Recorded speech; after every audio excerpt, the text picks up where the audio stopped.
Hello everybody. आज मैं लेकर आया हूँ क्लास 10th के स्टूडेंट्स के लिए उनकी टेक्स्ट बुक से chapter the book that saved the earth. बड़ा ही इंटरेस्टिंग ये चैप्टर। इसे पढ़ने से पहले डियर स्टूडेंट्स, अगर आपने इस चैनल को अब तक सब्सक्राइब नहीं किया है तो कर लीजिए, बेल आइकॉन प्रेस कर लीजिए ताकि आगे के नोटिफिकेशन आपको मिल सके। 25वीं सदी से जुड़ा हुआ ये chapter the book that saved the earth हमें बताएगा किस प्रकार एक किताब ने मार्स अटैक से अर्थ को बचा लिया। जी हाँ, जैसा कि आप जान रहे हैं, एक काल्पनिक चैप्टर जरूर है ये, लेकिन हमें ये एक बुक की इंपॉर्टेंस बता रहा है कि कैसे एक किताब ने एक मार्स अटैक को टाल दिया। इस कहानी का प्रमुख किरदार think tank ruler of Mars, एक बड़ा ही स्टूपिड रूलर। उसका एक बड़ा सा अंडाकार सिर है, उसके बड़े बड़े कपड़ों पर स्टार्स और सर्किल्स बने हुए हैं। वह पूरे यूनिवर्स का अपने आप को सबसे शक्तिशाली और इंटेलिजेंट कहता है। उसको दूसरों से अपनी तारीफ सुनना बहुत पसंद है। उसके पास एक बोलने वाला मिरर भी है, जिससे वह अक्सर पूछा करता है कि बता मिरर, इस यूनिवर्स का सबसे इंटेलिजेंट और सबसे हैंडसम क्रिएचर कौन? और वह यही जवाब दिया करता कि महाराज आप हैं। लेकिन जब कभी वह जवाब दे पाने में लेट हो जाए तो थिंक टैंक उस पर नाराज हो जाता है। वह स्टूपिड थिंक टैंक अर्थ पर हमला करके उसे जीतना चाहता है। इसके लिए वह एक टीम बनाकर अर्थ पर भेजता है ताकि वह उसके बारे में पूरी जानकारी हासिल कर सके।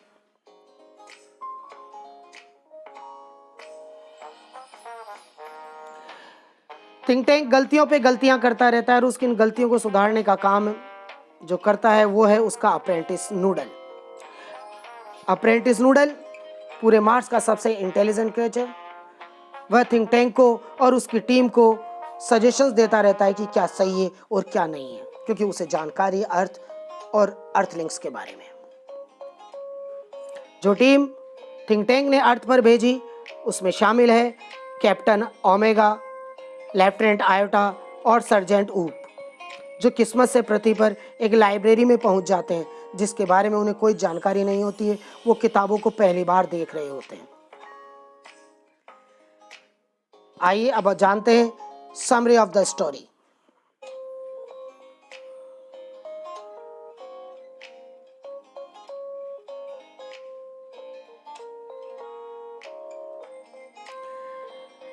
The book that saved the earth ये एक प्ले है, इमेजिनेटरी प्ले है, जो 25वीं सदी के घटनाक्रम से जुड़ा हुआ है।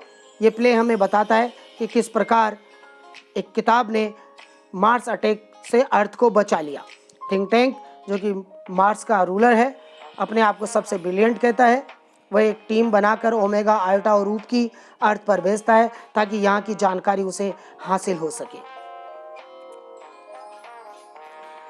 उसकी टीम जो अर्थ पे आ जाती है उससे थिंक टैंक जानना चाहता है कि वो कहाँ है, जो कि एक्चुअली एक लाइब्रेरी में पहुंच जाते हैं और उन्हें उस लाइब्रेरी और उन बुक्स के बारे में कुछ भी नहीं पता होता है।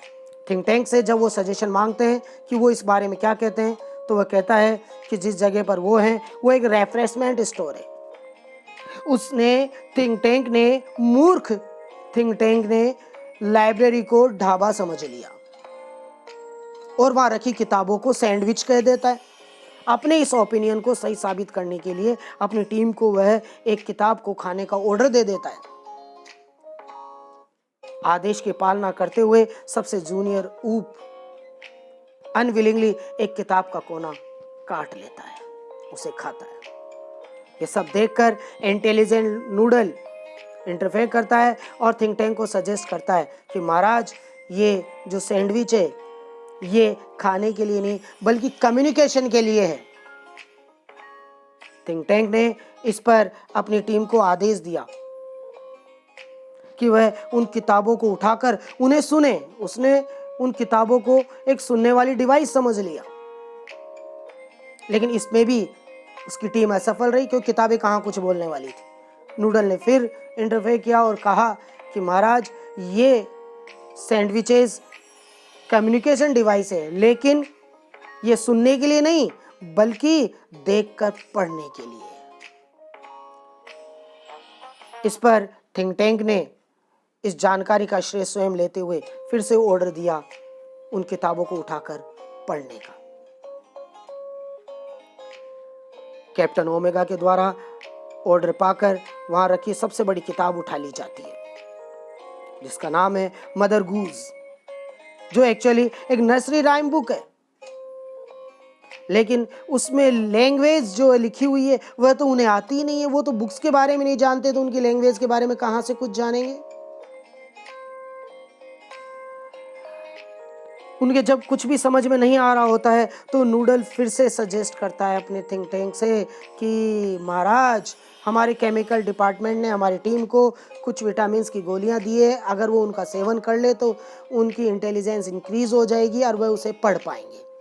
थिंक टैंक इस जानकारी का श्रेय स्वयं को देते हुए वह ऑर्डर दे देता है अपने क्रू मेंबर्स को कि किताब को पढ़ने से पहले तुम विटामिन की वो गोलियां खाओ जो केमिकल डिपार्टमेंट ने तुम्हें दी, और उसके ऑर्डर की पालना होती है। गोलियां खाने के बाद जब captain omega, lieutenant iota, sergeant ऊप एक एक करके उन नर्सरी राइम बुक को पढ़ने लगते हैं, एक एक राइम पढ़ने लगते हैं, तो वह उसको सही से इंटरप्रेट नहीं कर पाते हैं क्योंकि वह उसको पढ़ तो पा रहे हैं लेकिन समझ नहीं पा रहे। उसका अपने ही तरीके से अर्थ निकाल लेते हैं। उन्हें सुनकर थिंक टैंक डरने लग जाता है, वह घबरा जाता है।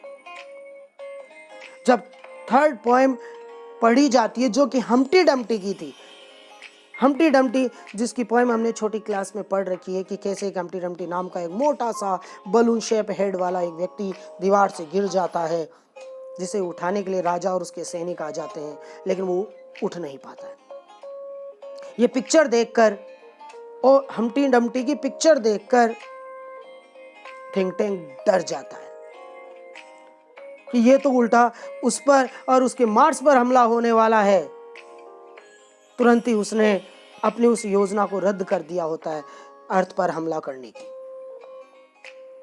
वहां से जाने से पहले वह अपनी टीम मेंबर्स से कहता है कि तुम भी अर्थ को खाली कर दो, तुरंत निकल जाओ सारे सबूत मिटाकर। उसके बाद उसकी टीम मेंबर्स भी यहाँ से चले जाते हैं और वह भी मार्स छोड़ के ही चला जाता है कहीं दूर दूसरे प्लेनेट पर। और इस प्रकार एक नर्सरी राइम बुक ने अर्थ को मार्स अटैक से बचा लिया। ऐसा कहा जाता है कि बाद में इंटेलिजेंट नूडल को मार्स का रूलर बना दिया गया। सो स्टूडेंट्स, इस प्रकार हमारी ये स्टोरी यहीं खत्म होती है। Hope you have understood well.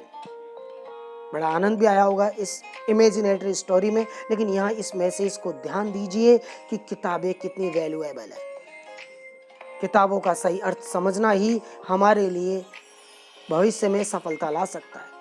गलत अर्थ हमें दूसरी तरफ ले जाएगा, हमारी हेल्प नहीं कर पाएंगी किताबें। सो अंडरस्टैंड द बुक्स और the words that you read in the book correctly.